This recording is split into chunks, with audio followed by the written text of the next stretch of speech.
Good morning. I'm in a country or an empire that wherein the people have been so misled and bamboozled that they are in a stupor.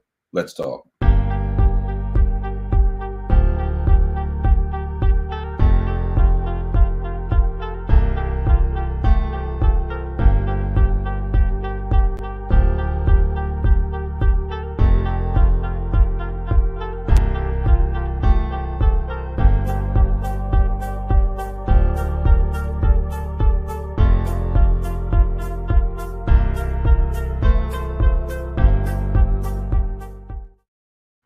Hello, Garland Nixon here. Let's talk. All right. The word stupor. Let's look at and if you right off the bat with words, I'm a person, I love to talk, I love to read, as you can tell, I love to talk. And when I think about words, I always, the etymology, where's the word come from? You don't need to know that oftentimes, but to look at a word, right, and just see stupid, stupor, okay, these things are related, right? Stupor, a state of reduced sensibility or consciousness. These are important definitions in the context of what I'm going to say. Suspension of great diminution or of sensibility, a state in which the faculties are deadened or dazed, torpidity of feeling, intellectual instability, dullness of perception or understanding, mental or moral numbness, right? If you think about the word and I like the last one, a mental or moral numbness, mentally numb, right? Why am I saying this? Obviously and clearly, this discussion is about the state of the people in the empire, right? This is not about necessarily the intellectual capacity, the computing capacity of people in the empire. One of the discussions that's not had is about that is not had is about that the if you and I think it's a very poor metaphor, but the brain as a computer, you think of a brain's computing capacity. Is it a Pentium, is it an i7, an i5, things like that. And when it comes to a computer, that implies that this particular machine can do calculations faster than other machines. That's all it basically means. Quicker, faster than other machines. It can do more calculations at the same time, which means ultimately the output is more. And we think of our brain like that. And then we assign that to people, and then we assign that to groups of people. This group is smarter than the other people, right? And it's easy to assign to groups of people. Here's the simple rule. Whenever that's applied, my group is the smarter group. The other groups are the stupider groups. That's the rule. I don't care who it is. It's like the rule of good and bad and good and evil. Hey, there's good and evil in this world. Here's the rule. My group is the good group. The other group is the evil group. That's not saying that there are not instances in which that is applicable. Just keep in mind that that is the rule. And because that seems to be the rule, we have to be cognizant of that. It is true that if you belong to a group, and there's a guy over there, and he's trying to murder 10 children just for the hell of it, because he thinks it's fun. And you belong to a group that says, we're not going to murder these children. Let's stop them. Yeah, you can make an argument that that's good and evil, but you got to know the details. You got to know everything. What if you find out that those 10 children are actually werewolves, and the moon's coming up? They're going to turn into werewolves, and they're going to mangle everybody in the town, right? You got to know the background. You got to know the details, right? So when it comes to and this is important because I think what I'm talking about is this grouped intellect, right? Versus a group's ability to understand reality based on the incoming data, right? So let's start the US right here in the US empire. I was for many, many years, I was a member of I was a Democrat, right? Up until 2015, 2016, the whole Bernie Sanders, Hillary thing. When I opened my eyes, Russiagate started, all of that. My eyes were open. And one of the things that's obvious now, more so than ever, is that the discussion in the circles of the liberals, I'll call them, is one of intellectual superiority. It's clear, it's intellectual superiority, right? And here's what's interesting. It's the discussions, Democrats versus the Republicans, Republicans versus the Democrats. The Democrats tend to argue that they are intellectually superior. They tend to look down on the Republicans. Oh, these stupid little bumpkins. They don't understand the world. The life is too complex for them. They don't have degrees from vine-covered universities. They don't have tons of acronyms behind their name: PhD, MA, BA, BS, MSNBC, whatever the hell, right? They don't have all of these things. So the Democrats tend to see their party as intellectually superior, and the Republicans are a bunch of ignorant, misled bumpkins. Okay. Meanwhile, the Republican Party tends to look at the Democrats as morally and culturally inferior, right?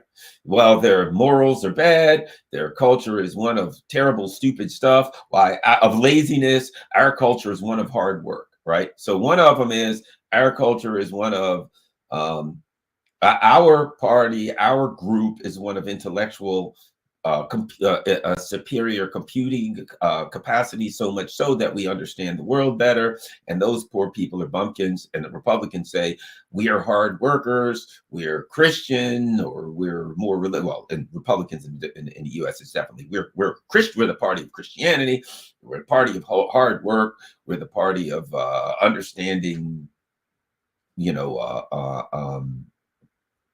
economics, and both of them think that their economics are different. The exact same neoliberal economics, but they both think theirs is different. One thing I will give to the Republican Party, though, they're real open with their neoliberalism. They just don't think it's neoliberalism. Here's the funny thing about it. The Republicans are pure, in America, pure neoliberal economics, and they think it's not. They think it's some kind of a free market economic, pure neoliberalism. Whereas the Democrats think that theirs is I'll put it like this. They claim to be some kind of left-wing socialists that aren't neoliberals. So they are, but they have to hide it. Right? The Republicans just say pure neoliberalism. Here's what we're going to do. We're going to deregulate the banks and let them do any damn thing they want to, because everything will work out if you just allow corporations, no regulation. Well, okay, there got to be regulations. The government regulations that created corporations, that limit the liability of corporations, that through patent laws protect the rights and intellectual property rights of corporations. We got to have those regulations. We create government regulations are wonderful that create corporations, that protect corporations from liability, that protect corporations when they create things. All of those things are perfect. Got to have them. That's where we stop. Because if there were, in fact, a regulation that protected the people from corporations pouring methyl horrible all over their creeks and doing terrible things and mistreating and abusing them, that would hurt the free market. So the free market is only hurt if the corporations are restricted, but they must be protected by the government. Makes no sense to me. And not to mention, when you look at the reality of U.S. foreign policy, it's obvious that this whole idea of a free market is preposterous, and the Republicans don't believe in it. Meanwhile, the neoliberals say, hey, look at the Republicans. They got all these tax cuts for the billionaires. That's terrible. And like the Republicans will have they'll need 3 votes to get their tax cuts for the billionaires and corporations through. And the Democrats will go, that's terrible. Here's the 3 votes. And they'll get it through. And the Democrats will run and say, you know what? Here's what we're going to do. As soon as we can, those tax cuts for the billionaires and the corporations are gone. And they get in and they don't touch them ever. And in fact, Barack Obama gets in and he says, hey, let's make these permanent, right? So what you got is a couple of parties that where they are completely misled and misguided by the people. They are by the people that run the party. They are completely lied to. That's what I'm getting to when I say the empire of stupidity. The empire is in a stupor. The people of the empire are not genetically inferior to the rest of the world. They're not intellectually inferior to the rest of the world. Their intellectual cranial computing capacity is not inferior to the rest of the world. I don't believe in that in groups. I grew up in an area where there was a lot of Black community, and at that time, a lot of very, very poor people, right? And man, there were some smart people. And what I saw was some brilliant people that could have been doctors, lawyers, physicists, anything you can imagine. If they had the opportunity, they had none. And as a result of that, they ended up with a tough, rough life, right? Simply because, and people would look at that and say, wow, those black people are stupid. Look at that. If you had lived in that community, you would understand that plenty of people came out of that black community, doctors, lawyers, you name it, right? And it wasn't because they were the smartest people in the community or the only people in the community that were smart. It was because they were the ones that had the opportunity and options. So what I've learned in my life is that most people have a considerably higher intellectual capacity than they ever achieve. A lot of times it's the circumstances that they live in, various and sundry other things. They grow up with abusive, alcoholic parents, all kinds of crap like that happens. They don't get the opportunity they need, right? And the discussion about who has the most intellectual computing capacity is a false discussion. I've been in South America, little teeny towns out in the middle of nowhere on the side of the mountains, poor people. You talk to them and they know politics 10 times what Americans know. You go to poor countries, and what's interesting, that have been oppressed and that have been sanctioned by the United States, and they'll talk about neoliberalism. They understand it like a scientist, like an economist, right? And I'm like, holy crap. I expected that when I go out to these little countries, I mean, little places, these people, he ain't gonna know much. They're living on the side of a mountain somewhere 150 miles from the nearest decent sized town.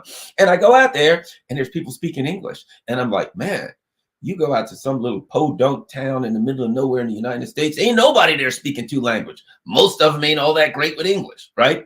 And these people are speaking, I got people literally speaking pure English to me, right? And understanding U.S. Foreign policy far better than people here who have PhDs. Far better. And they got no education or nothing. They didn't go to a vine-covered university, but they went to the University of Hard Knocks that was put upon them by the U.S. Empire. So what happens? So now we're in a country that's going astray, right? Really astray. It's been gone astray for a long time. Let me put it a different way. I think I'm speaking it wrong when I say it's going astray. Reality and the world is catching up to the U.S. empire, right? The U.S. has been doing this crap. I mean, look, we've been mistreating, overthrowing, cooing, you name it, meddling, interfering in the government all over the Africa, Middle East, Latin America for the whole time pretty much we were around, right? And over the past century, it's just been, disastrous the way we've treated the poorer countries, it's just been unconscionable the way the United States has done. And Americans have no clue. We literally have advertisements, right, for to get people to join the military, and it's like, join the Navy, a force for good. And you got Americans who are so bamboozled, who are so confused and in such a stupor that they believe that they have no concept of history. And those that have a concept of history brush aside the bad things, right? It's like, hey, we're doing good things, man. And I'm like, yeah, well, what about weapons of mass destruction in Iraq? We killed 1 million people. And why is that important? It is critical. And I think this is part of an important part of the conversation. In law, there's a term standing. Do you have standing in court? Do you have the legal standing? Do you have a reason, justification, and the legal wherewithal to bring an action, to bring a court action? Do I have standing? I don't know why I taught this crap and I can't remember the exact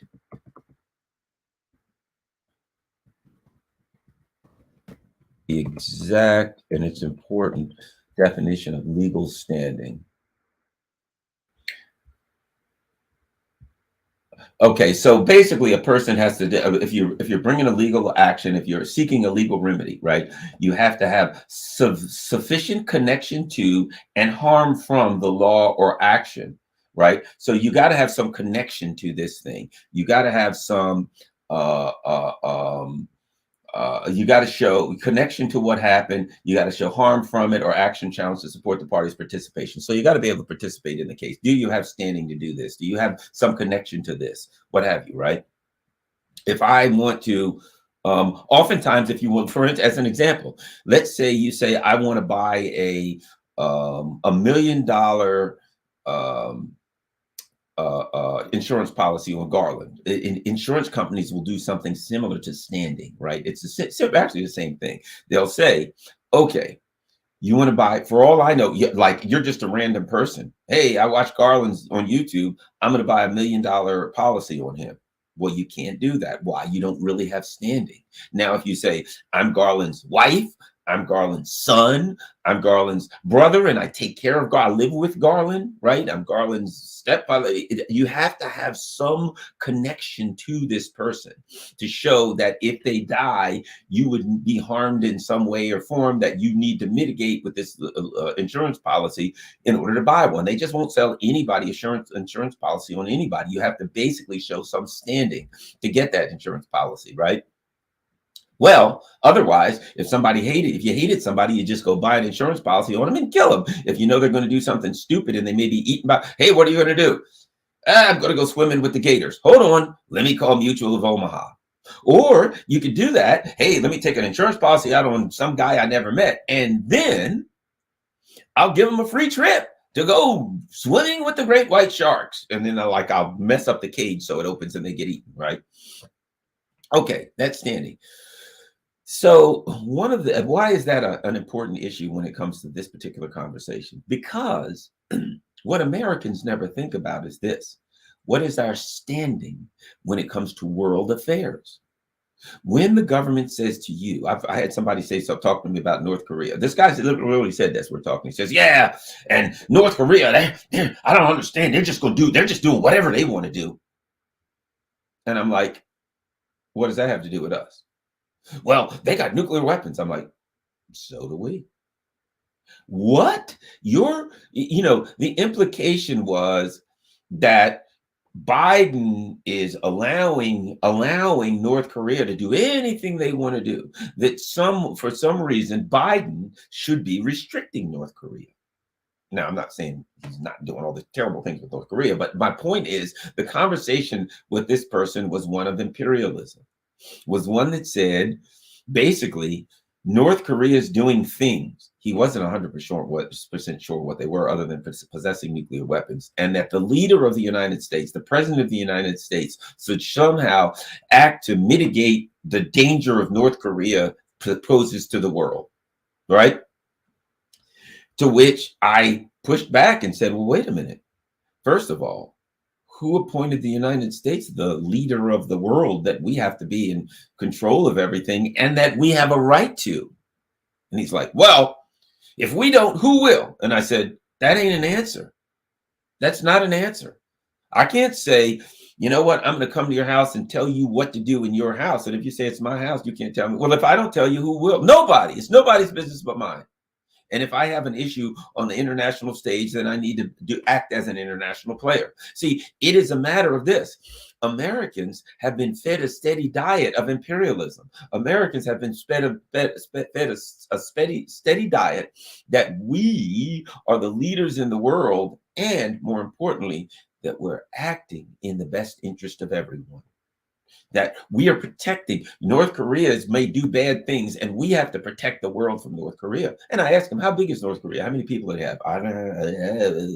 No clue. No clue. Talk to me about North Korea's Navy. Can it go around the world and attack other countries? I don't know what kind of Navy they have. You don't know how many people they have. You don't know the size of the country. Probably couldn't find it on a map. You don't know anything about the country. All you know is whoever's the president has to stop the United States, stop the president of North Korea, stop the North Koreans from doing whatever they want to do. I don't even know what that means, and I don't suspect he does either. I suspect what that means is we are supposed to be in control of the world, and North Korea is not doing what our government is telling them to do. And he doesn't even know what that is. He doesn't know what our government's telling them they're supposed to do. He just assumes, because our government's the good guys, that whatever our government's telling them to do is in the best interest of the world. So what do we got?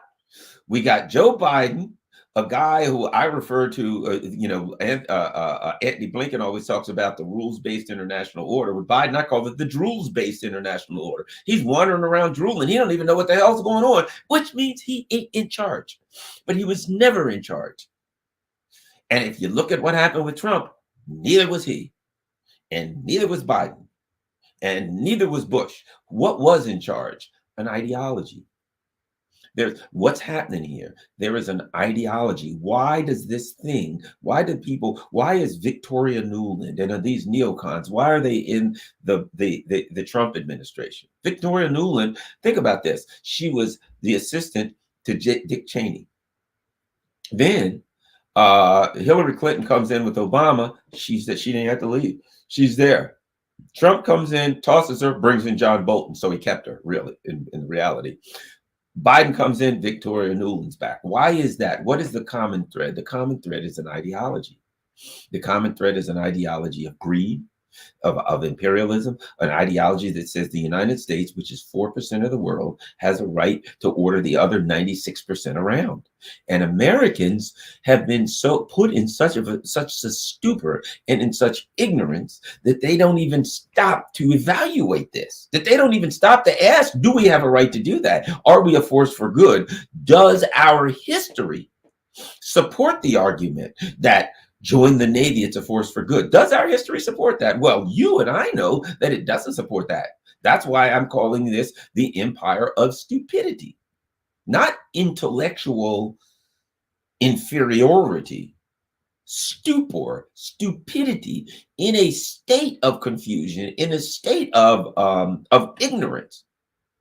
Let's start with Russiagate for just a minute. There are those of us, and I'm one of them, Jimmy Dore, Aaron Mate. There are a number of us who, from the very beginning of Russiagate, said, you have got to be kidding me. I said it. Here's what I said on my radio. I'll never forget my WPFW, my radio show, 95.9. I hadn't even heard of, I had no show online. I hadn't even heard of Radio Sputnik. I just had my radio show with WPFW 89.3 FM in Washington, D.C. And I said then, you mean to tell me that I'm supposed to believe that a modern intelligence agency looked at Donald Trump and said, yeah, that's the guy right there.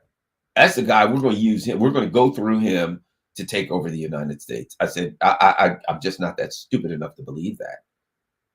I said, I would sooner believe that Donald Trump jumped off the White House roof and flapped his arms and flew to the ground than he was some kind of a Russian agent or bot. And then when I saw what the empire was doing, it became obvious.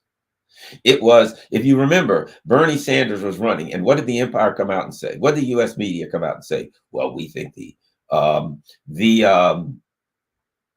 the Russians are supporting Bernie. Remember Tulsi Gabbard? Hey, the Russians have found their person. It's Tulsi Gabbard. Article after article, it became obvious what was going on. Hey, the Russians have hacked into a power plant in New Hampshire, literally. We've got now the African People's Socialist Party, the Uhuru movement, right? If you look at the Uhuru movement, they ain't bothering nobody. They're socialists, they're doing their thing, and what do? They're in the poorest of poor Black communities in the United States. And I heard people say, oh, the Uhuru movement, their beliefs are abhorrent. Are they really? Are they really? Here's what the Uhuru movement believes. And tell me how abhorrent this is. That the U.S. empire will never do anything to help poor Black people, so poor Black people got to help themselves. That's the foundation. And what else do they believe? They believe that this neoliberal capitalist society is going to crash. Oh man, are these people insane? They're totally nuts. That a poor Black community is never going to get any help from the U.S. government. They got to work to help themselves. And what do? They're in poor Black communities. They build basketball courts for recreation. They build stores and they help resources for pregnant women. Oh, what a man, an insane organization. Who would think such a thing? Right?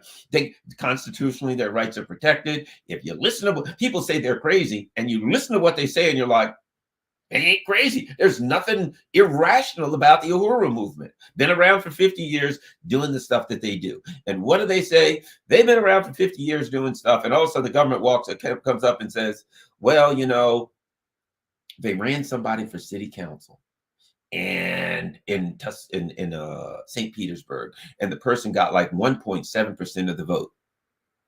The Russians were behind that. Now, how stupid do you have to be to believe that the Russians, whoever they are, whoever these Russians are, that the Russians said the way we're going to overthrow the United States is through the St. Petersburg City Council? That's where we're going to start. But you got Americans that believe that. Why? Because they were put into a stupor. They were primed to believe that. They were fed over and over. Russia's doing this, Russia's doing that, Russia's next door. Literally, Rachel Maddow came on TV and said, there's a horrible cold front coming through. What if Russia and China were to turn off your heat? You'd freeze to death. Well, what if the Martians did it? What if, I don't know, the people from Iceland did it? What if they said, you're going to freeze to death if you don't spell Reykjavik? Who the hell can spell Reykjavik? I don't even, who can understand? Their language has like consonants and vowels in weird places for no, I don't know, can't spell Reykjavik, I'm going to freeze to death. They might as well have said that. So the reality is they just fed people bull crap about Russia nonstop every single day. And might I add, there was motivated reasoning going on because you had the Democrats, right, the liberals, who already have an intellectual superior complex. Remember, the Democrats believe they are intellectually superior to the ignorant, uneducated bumpkin Republicans, and the Republicans feel that they are morally and culturally superior to the immoral, unchristian, lazy, non-working Democrats. That's the beliefs of the two. They firmly believe that. That's what we're founded in. And my argument is, you guys, some extent, you're both right. But you need to get out of those two parties. Let's start there, because you're being brainwashed that there's another group of people. See, in order to have an inferior group, there has to be a superior group, right? So as soon as you imply that another group is inferior to you, you're also implying that your group is superior. And that's, again, the foundation of this whole U.S. project, right? We are superior to the world, and we have a right to go around the world and tell everybody what the hell to do.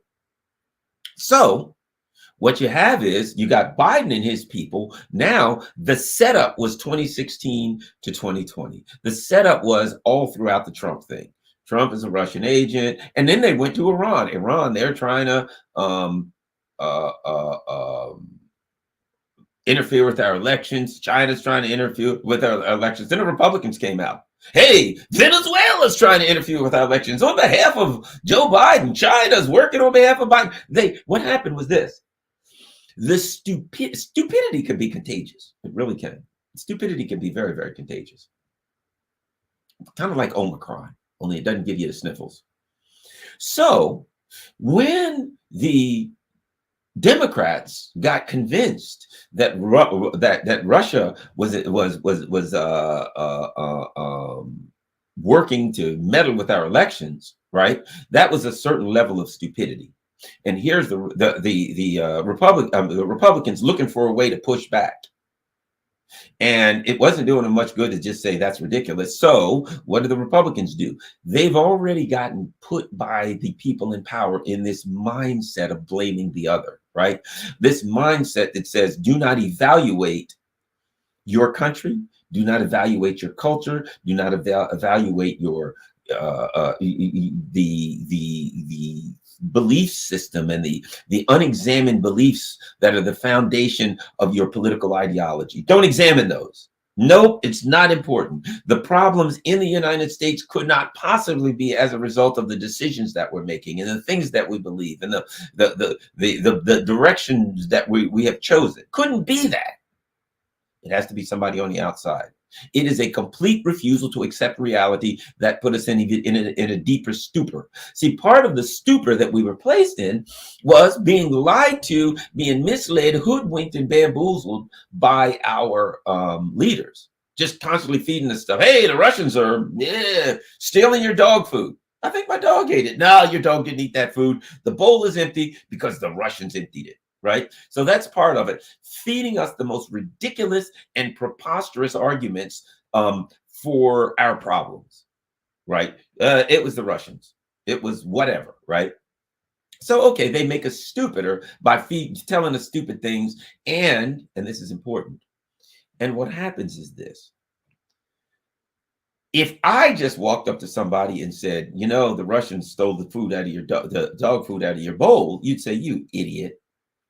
The dog ate the food. That's why it's gone. But if you turn on people that you trust, MSNBC, CNN, Fox, whomever, the New York Times, Washington Post, and they say it to you, it has additional credence. What happens? You say, well, that would seem preposterous to me under normal circumstances. But the fact that the government told me, the fact that the trusted sources told me, and I'm reading it everywhere, it has to be true. So because they kept saying it, and the people that were saying it could help to put Americans into a stupor, help them to say, well, I believe it because it came from an authoritative source, right? The fallacy of authority, an appeal to authority, as it's known in logical fallacies. It was an appeal to authority. It must be true. Well, it wouldn't make sense under normal circumstances, but the people that told me are so powerful and trustworthy that they wouldn't possibly lie. It couldn't be lied to. MSNBC, CNN, and New York Times, and the government couldn't all be telling me, and it's all fake. Come on, Garland. They'd all have to be working together to do miscreant deeds. Am I to believe that? And Garland would say, well, yeah, they always have, but why should this be any different? So that's part of it. You're getting hoodwinked by these people. The other part of it is this. You don't want to believe that there's flaws in your culture. You don't want to believe that there's flaws in your ideology. You don't want to believe there's flaws in the way you see the world and the way the world works in the United States. Why? The United States is perfect. It's wonderful. It's the best there could possibly ever be. How could there be anything better or different? No, we're the best. So when you have problems in your country and the U.S. empire starts to go to hell, and you're like, man, George W. Bush, and we could be these idiots we're putting in, Trump, Biden, and for God's sake, things are all screwed up, falling apart. They shouldn't be. We're too smart for that. We're too wise. We're too brilliant. Our system is too perfect for these things to happen. So that means that all those screw ups couldn't have possibly come from inside of our system, right? If you have a fundamental belief that you are a genius, that you're brilliant, that you're smart, and you have problems in your life, it had to be somebody else because you're too smart to screw up. And if you have a fundamental belief that your nation is so perfect and brilliant and wonderful that it's the best ever, it's the best, capitalism's the best system, the version of democracy that you believe you have, that you don't even really have, that's the best system, then it couldn't possibly be that there's problems in your system. So when the people in power come to you and say, hey, it's that guy over there, you're going to be like, I knew it. Son of a bitch. I knew it. I knew it couldn't have been our system. Oh God, what a relief. Woo. I had complete anxiety because I might have to question the system I'm in. Could there be flaws in it? But now I've been relieved and I found out it's the Russians. Thank you. What they did in doing that was they actually, by blaming people outside of your country, you actually relieve stress and anxiety of people who are having a contradiction, an internal contradiction. The internal contradiction is, I've been taught my entire life that the U.S. empire is the most moral, the most wise, the best system, all of those things, right? But things are going to hell and falling apart, and we're electing idiots.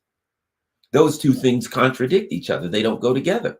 How can that possibly be?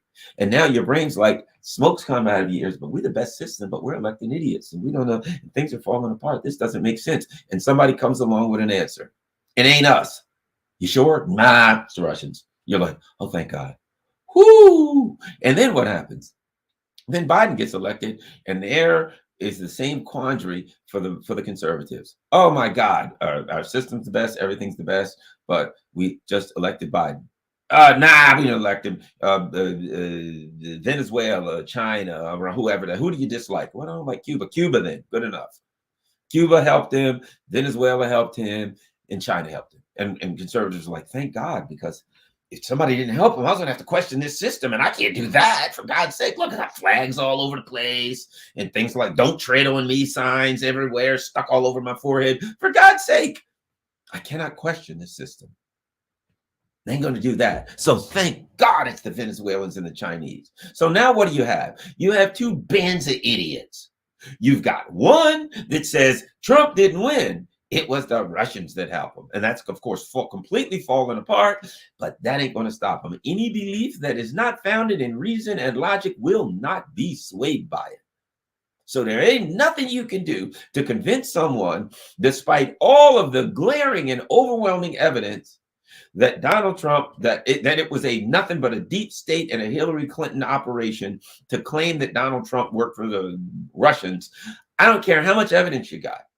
It ain't changing the mind of the liberals that believe that, because they didn't believe it based on evidence. They believed it because they were told by their masters.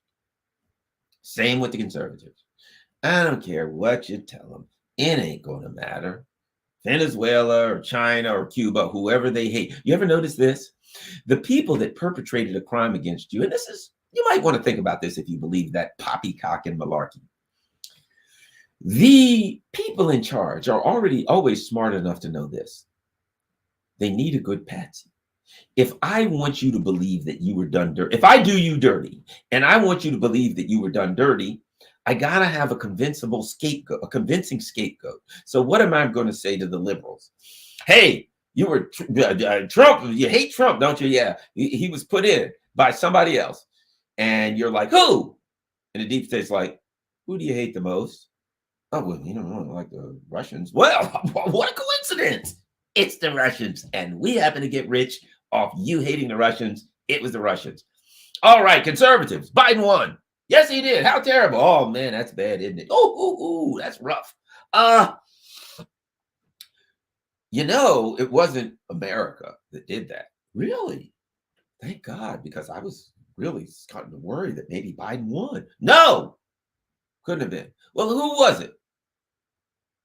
Who do you hate the most? Well, we don't like the socialists. So you got China, Cuba, Venezuela to choose from. Okay, Venezuela, Cuba's a little too small. We're going to go with China and Venezuela. How about that? And conservatives are like, perfect. Works for us. The key, works for us. They knew it worked for you. They knew it worked for you. You think it's a coincidence that the liberal boogeyman is Russia? Gotta hate Russia. And the conservative boogeyman is China, Venezuela. They're socialist countries. Gotta hate them.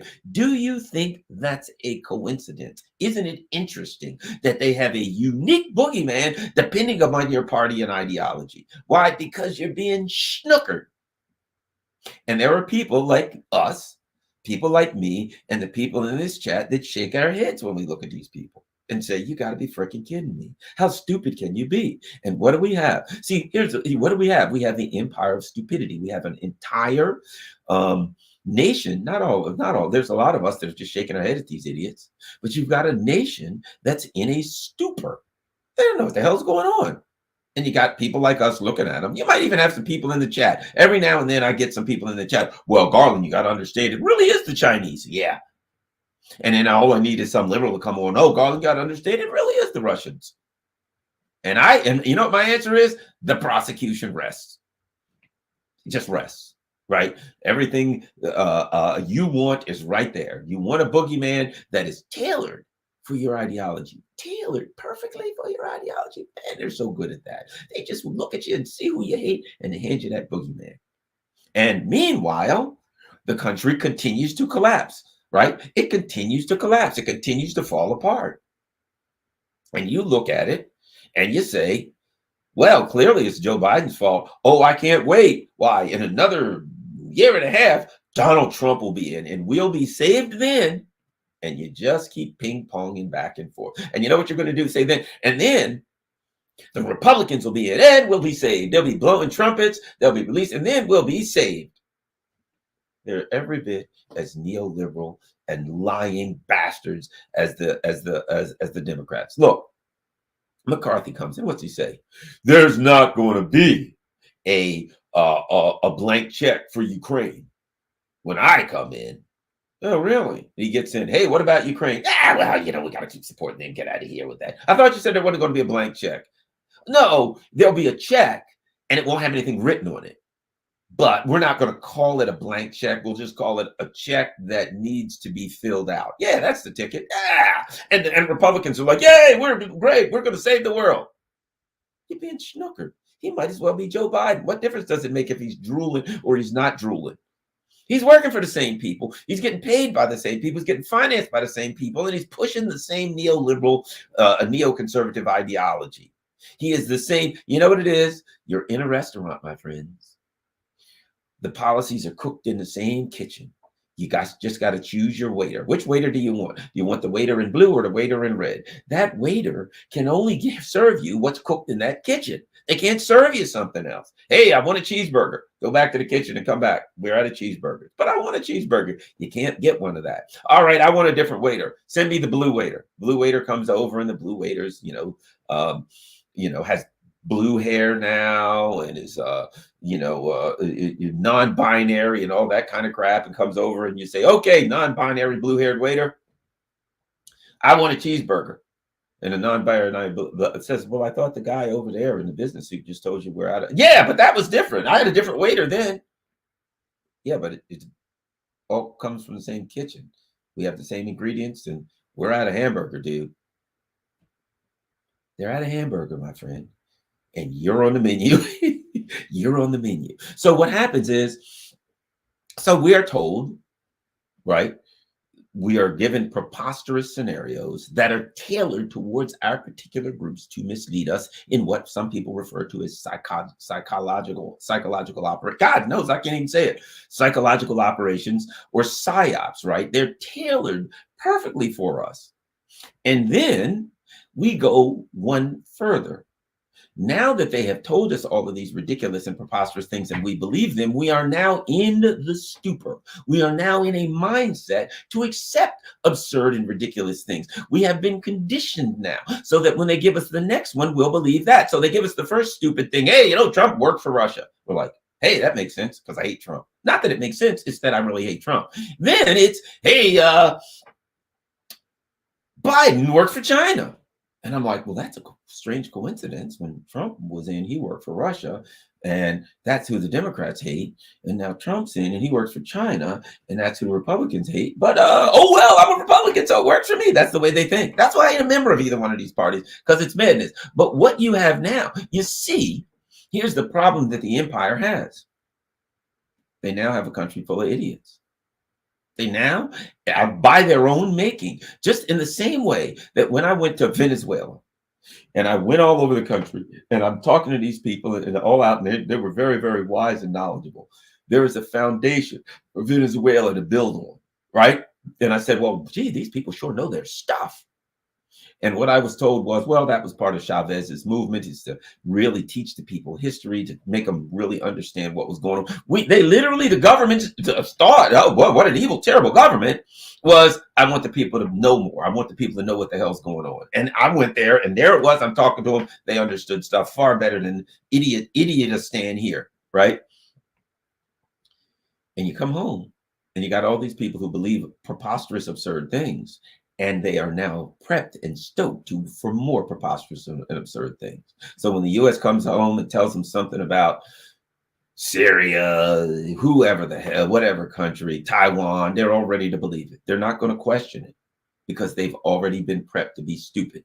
The problem is, if you got a country full of morons, you got a moronic country, and that country is going to go down even faster. The good news for the government and the deep state is they got what they want. They placed the people in this empire in a stupor. The bad news is you got an empire where the people are in a stupor. That kind of empire can only go down advanced. You got a collection of morons, and they're going to be moronic, and that crap's going to fall apart. Let me say this. Let's think about Russia. Some people have said this. 91. The Soviet Union falls, dissipates, shall we say. And what happened then, they think to themselves that the US and these neoliberals are going to be acting in good faith. And they say, hey guys, can you come over here and help us to turn our economy, maybe what I would refer to as state capitalism, actually, but can you turn our economy into a free market system? And of course, the people over here said, sure, but they didn't go over there to do that. They went over there to rob them blind. So they go over there, start robbing them blind, and they turn that country into a place of living hell, of poverty and everything from 91 through 2000. And then here's the truth. Putin comes in and he makes some changes, and boom, man, they come back fast. 20 years later, Russia's a world power. Man, they're growing their own food. They're creating their own stuff. They got hypersonic missiles. They got all kinds of technology. They are rocking and rolling. And people say, well, why is it? How did that happen? If you think about it, historically speaking, right? Think about this. Historically speaking, where was Russia in 1917, 1918, right? Where was it? It was a impoverished peasant country, right? And pretty quickly, it became an industrial power, very, very quickly. And one of the reasons is because they started educating their people. There ain't no way around. I don't care how you screw anything up. If you educate your people, your country's going to get better, right? And what happened after World War II? Again, Russia became quickly industrialized, became more and more powerful, technologically advanced, right? Now, Russia stumbled 91 to 2000. They stumbled and fell, got back on their feet. And what happened? Before you know it, 20 years later, Russia's got technology that no one else in the world has, in these hypersonic missiles and their, some of the technology they have, nobody else has it. How'd that happen? This is an easy one. If you've been around a lot of Russians, if you know a lot of people who were around during the Soviet Union, they were well educated. That's what happened. They were well educated. You see, one of the things that, a lot of poor people will, I've seen say to their kids and other poor people, if you get education, no matter what, you can go to dire poverty, but they can't take that education from you, right? If you have education. And also, there are people who have skills, right? If you're an auto mechanic, if you're you can fix diesel trucks, you can fix outboard motors, right? Let's just say you're a person who can fix outboard motors. You lose everything. You got nothing, but you still know how to fix outboard motors. I'm saying this because I live next to the bay and it's a water thing around here. It's a water thing. People wouldn't understand. But if one thing if you live around the water, if you can fix outboard motors, you ain't never going to run out of money, right?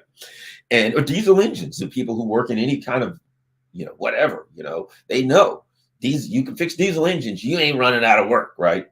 So you can fix boats, period. You ain't running out of work. You got a skill. You ain't running out of work. Right? Because you can physically lose everything, but you got a skill that's marketable. You can go up to a marina and say, hey, man, I need a job. And they're going to be like, sorry, we don't need anybody. What do you want to do? Cleaner? You say, no, I'm an experienced outboard mechanic. Right this way, sir. Come on down. Let me buy you lunch. I think we can talk, right? Diesel mechanic, and you go around. Hey, I know to work on. What do you think a shop's going to do? Hey, I'm looking for a job. We don't have anything. Yeah, well, I'm pretty damn good diesel mechanic.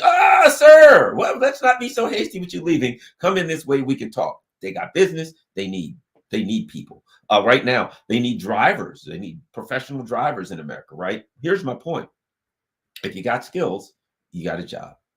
You can start again. I've seen people that have fallen off and lost everything, but because they had an ability, a skill, an education or something, they go right back out, they get a job. Before you know it, they're on their feet again. They're living a good life. They're making some money, right? They're surviving at least. Why do I say that? Because I don't even remember why I said it, but I think it was important. Let me go back. No, but all jokes aside, because Russia came back so fast because they had education. That's what it was. They had education. The people were knowledgeable and they were taught to be practical, right? They had education, but they didn't have a lot. They weren't impoverished. They were probably considered what would be in the U.S. considered working class. So you had all of these people that were trained, man, that were, during the Soviet Union, that had excellent educations, a huge population of educated people. They went bad for 10 years. And then 1999, whatever, when Putin comes in, starts cleaning things up a little bit, and they come back so fast because they had knowledge and education. If you have a population, China's doing that. If you have a population of educated, knowledgeable people, that country's going to be okay. It's going to get on its feet. But if you got a population of stupefied idiots, you are on the way down. And there ain't no way to fix that. You're going to continue. There's one direction for you to go if you got a nation full of stupefied idiots. Now, What's our education system look like here in the United States? They won't spend any money on education. It's all going on the war machine. Our schools are falling apart. In a country, the United States, as rich as this country is, we have schools, they don't have air conditioning, they don't have heating, they don't have, literally, the teachers are having to buy stuff and bring it in. It is an embarrassment, our education system. Then go to college. You go to Russia, you go to China, you ain't paying for college. They want you to be educated and smart. That's the idea. Hey, let's have educated, smart people. Here, we have what's called student loans. They first jack the price of college up to an unimaginable cost. They then sold out the college campuses to corporations so corporations could decide what the curriculum could be, and you could be taught neoliberalism. And then they said to students, we will give you a student loan to go to college. That's right. And then you get out of college and you're paying $1,000, $1,500, $1,200, $2,000 a month. You now have a college loan. You now have a college debt. And what is the definition of a debt? A claim on future earnings. They own it before you've even made it. That's what they do. The idea in a neoliberal environment for education is it's another way to make money and extract money from the stiffs. So that's what we have. So that's the direction we're going, straight down the tube. That's where we're going right now. Unless people wake up, and people like me, people like you who are running off at the mouth, we're doing the best we can to try to wake people up, and we'll wake some people up to tell them that the government's lying to them, that they're being had, and they're taking them in a direction that's going to bring the destruction of our country and threatens the world. We threaten the world with nuclear annihilation. Luckily, people get mad at the Russians. Well, the Russians are too reserved. They realize they're dealing with maniacs, and that they must be practical, and that they must be even in how they address this issue of Ukraine. They understand that they're dealing with a bunch of people who are completely insane. And I believe that the reason the Russians are acting with kid gloves in Ukraine is they know this. They know that in the long run, time is on their side, that they don't have to do anything to react to the maniacs. Time's on their side. They're winning this, and they're going to win this. And in the process of winning it, Stupidistan is going to collapse, is going to implode of its own lunacy.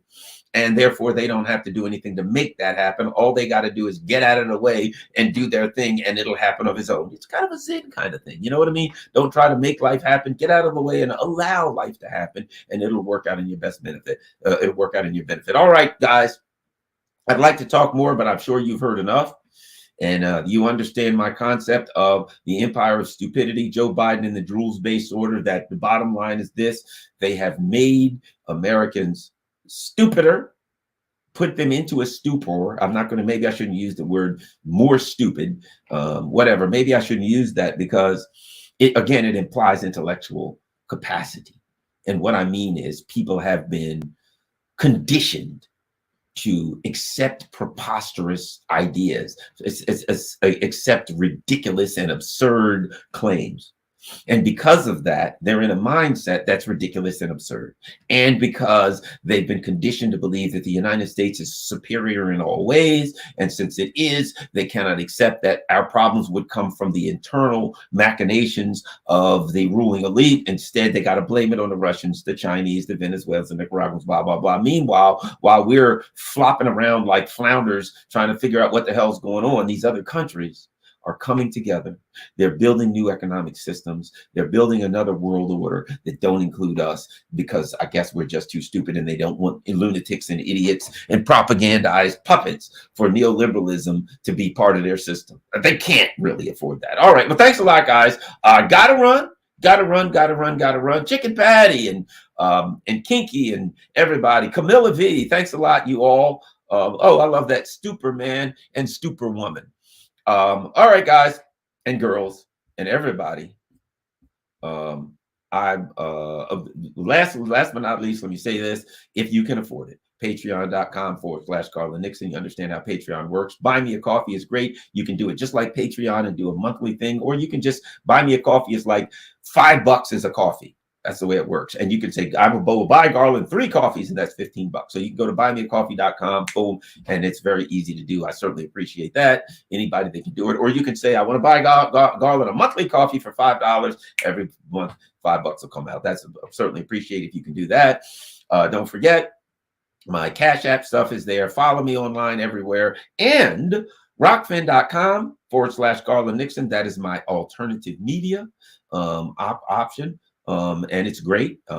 It's uncensored. So if I get thrown off YouTube one day, you can go there and, you can, as long as you're a member, it doesn't cost anything. You'll be able to see me there. Anybody, you don't even have to be a member to watch it, but it would be great to be a member. You need to do that. But you can watch it. Lots of great stuff on Rockfin. It's fantastic. All kinds of crazy conspiracy theorists like myself. And if you can, Rockfin doesn't charge anything, doesn't have any advertisements. If you can afford it, please become a sponsor on my Rockfin channel. To be a subscriber, it's $14.99 a month, or it's like 12 something a month if you sign up for a year, because they take a couple months off. If you can, but if you don't have to become a subscriber, if you can't afford it, just become a member and you'll see everything on Rockfin. All right, thanks a lot. Buy me a coffee, Patreon, all that kind of stuff's available. Certainly appreciate anything you can do. If you can't, just do this. And even if you can, hit the like button and share this on all your social media platforms. And thanks a lot, everybody. Peace. I'm out.